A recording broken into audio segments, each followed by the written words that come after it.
close were we, though, Bill, to not having a United States of America?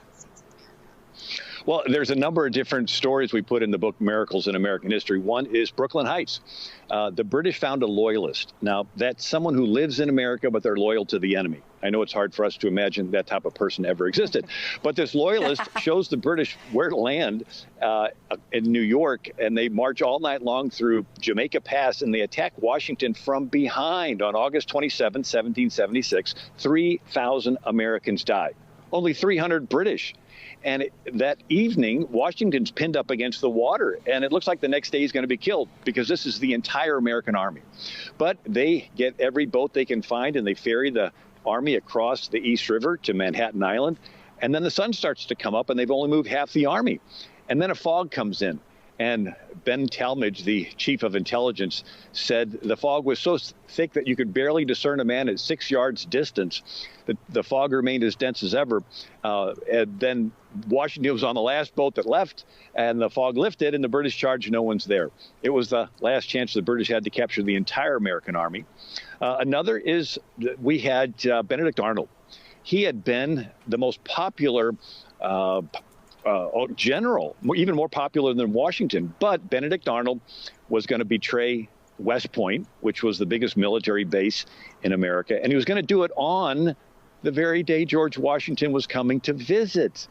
And the spy, John Andre, came to visit with Benedict Arnold and got stuck. His boat got fired upon and went back down the Hudson. And so Benedict Arnold had him dress as a civilian and go across no man's land, and he almost made it across to the British side when he got caught by some sentries, some guards who wanted to search him. They searched him once, twice. The third time, they made him take off his boot, and hanging in the stocking was the map of West Point. And General Nathaniel Greene said, "Treason of the blackest dye was yesterday discovered. Arnold, who was about to betray West Point, was about to give the American cause a deadly wound, if not fatal stab. Happily, the treason was timely discovered to prevent the fatal misfortune. The providential train of circumstances which led to its discovery affords the most convincing proof that the liberties of America are the object of divine protection." And so imagine that, somebody in our government that was going to betray the commander-in-chief, right, George Washington, and it was caught. And so there's several others. One's the Battle of Cowpens, if I have another minute, but it's in South Carolina. It's the battle portrayed in the movie that Mel Gibson had, The Patriot. And so the British are chasing the Americans, and they get to the Catawba River. The Americans cross before the British can cross a flash flood. Then they race toward the Yadkin River. The Americans cross before the British can cross another flash flood. Then it's a race to the Dan River. The Americans cross before the British can cross another flash flood.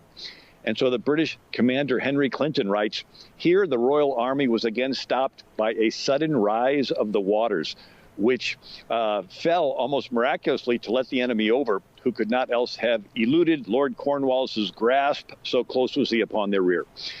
So Cornwallis could have captured the Americans, but these three rivers miraculously rise.